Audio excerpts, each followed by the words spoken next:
Hello again, viewers, and greetings, fellow space travelers. This is Thorn of Night, and welcome to episode 17 of my bee breeding guide and tutorial and course study, basically. In today's episode, we are going to be going through the industrious line off of a branch from it to the aquatic line. The aquatic line, as you could imagine, has a lot to do with the type bees, and the bees that are added, aside from the water bee, which is a hive bee you can find in those blue hives under the water, include the river, ocean, and stained bee.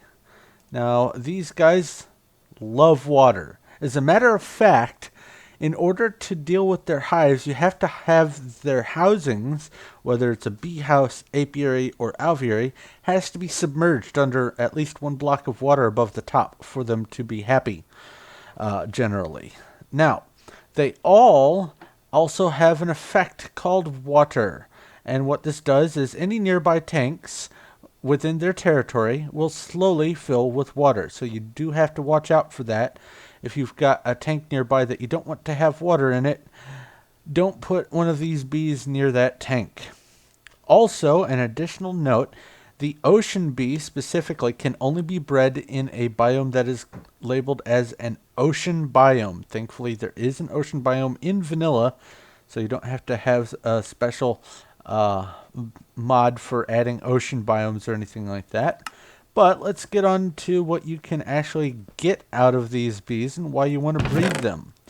The first thing is they all will produce this stuff called damp comb, and the damp comb will give you honey drops and this watery propolis when you run it through centrifuge. And then when you squeeze the watery propolis, you get water naturally.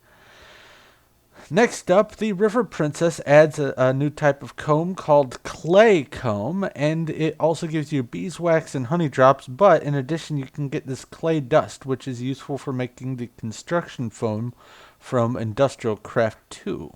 And lastly, the stained bees will give you, in addition to the damp comb, will give you a chance at some ink sacs. So let's go take a look, if I can find the book, at the aquatic branch. Yay, it didn't crash.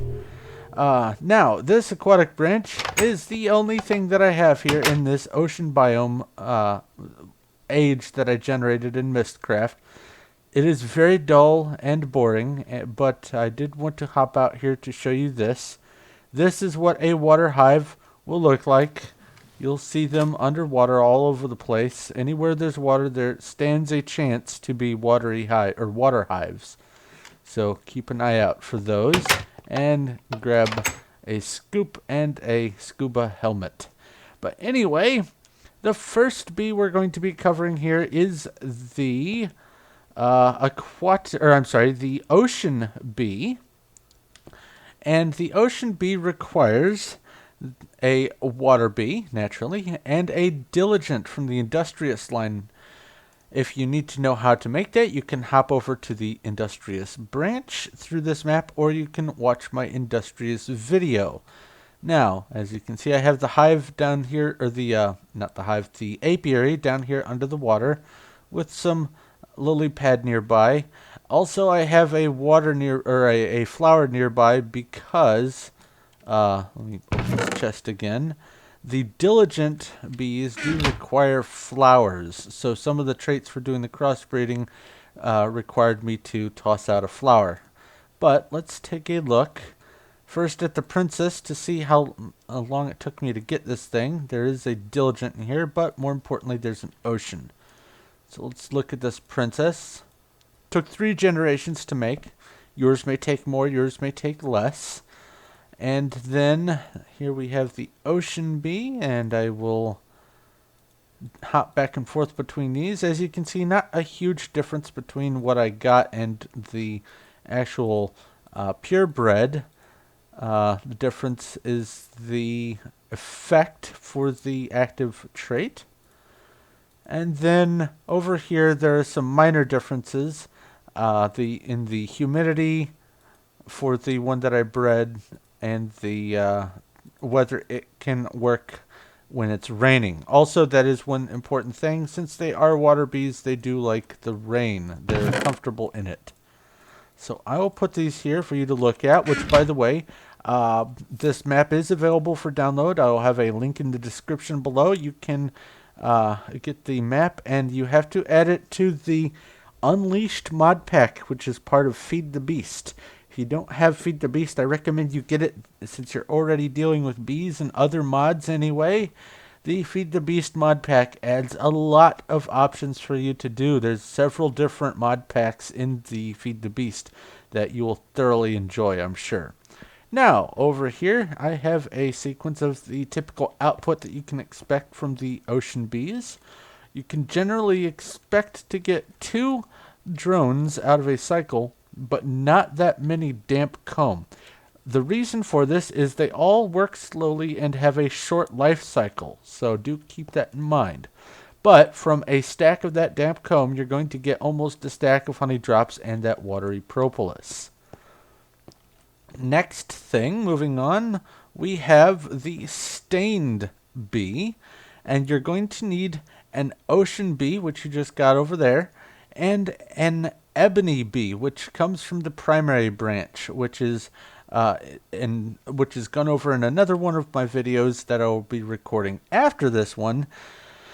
But you can also hop over and take a look at it yourself to see how to get that. But let's grab the ebony bee to see how long it took, and the stained drone that I got. Now the ebony princess says I took 1 generation to make this. Pretty nice.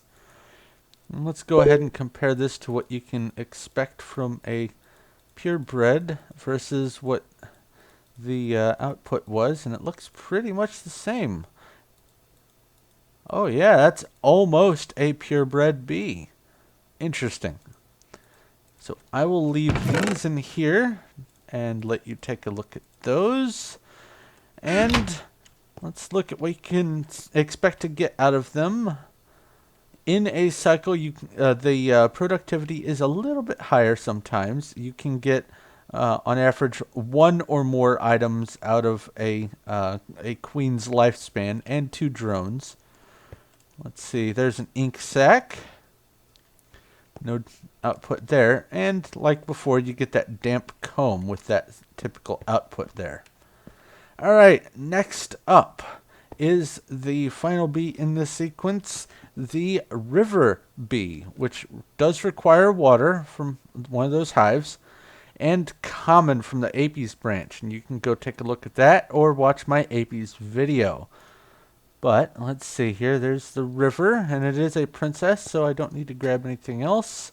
Let's see how long it took to get this thing. 3 generations. That's pretty decent. Now let's see what major differences there are. Okay, in the speed, and also some tolerance differences. And because of the common bee, it does have an option for spitting out regular honeycomb, but more importantly is the clay comb. But let me put these in here for you to examine. I'm not sure, but I think they may also spread lily pads just like regular flowers spread when you have bees. I don't recall if I accidentally placed this lily pad here or not, but they may actually spread lily pads as a way for you to get a bunch of lily pads. That would be kind of nice. I suppose I should have done some experiments with that, but I'm pretty sure that was spawned by a bee and not my doing. But anyway, let's see if we can get in here to this one. You can expect to get 2 drones, and it looks like at least 1 comb on average per life cycle of a queen. And this clay comb will give you about a stack of the honey drop and the clay dust, but only about a 1/4 stack of that beeswax. Mostly you're going after the clay dust there. Now, the bees in this branch are used for making a couple different other branch outputs, namely in the fossilized and frozen branch, so you can go take a look at how they're used over there. and you can hop back to the main hub by going through that. But I think that just about covers it for this branch of B, so thank you very much for watching. I hope this helped out a lot. If you have any questions, comments, or suggestions, please do leave them in the comment section below or inbox me. I will do my best to respond. And if you like this video and like what I'm doing here, please feel free to give it a like. I do appreciate that. And also, if you haven't already, go ahead and subscribe so you know when my next stuff comes out. Also, if you... there's a lot of alsos in here. If you have any ideas for other guides you'd like to see me do, or other Let's Plays or other series, please feel free to message me and let me know what you think. I'm more than happy to look into something for you. But that is going to have to be it for this video, so thank you very much for watching. Once again, this is Thorn of Night, and I will talk to you later.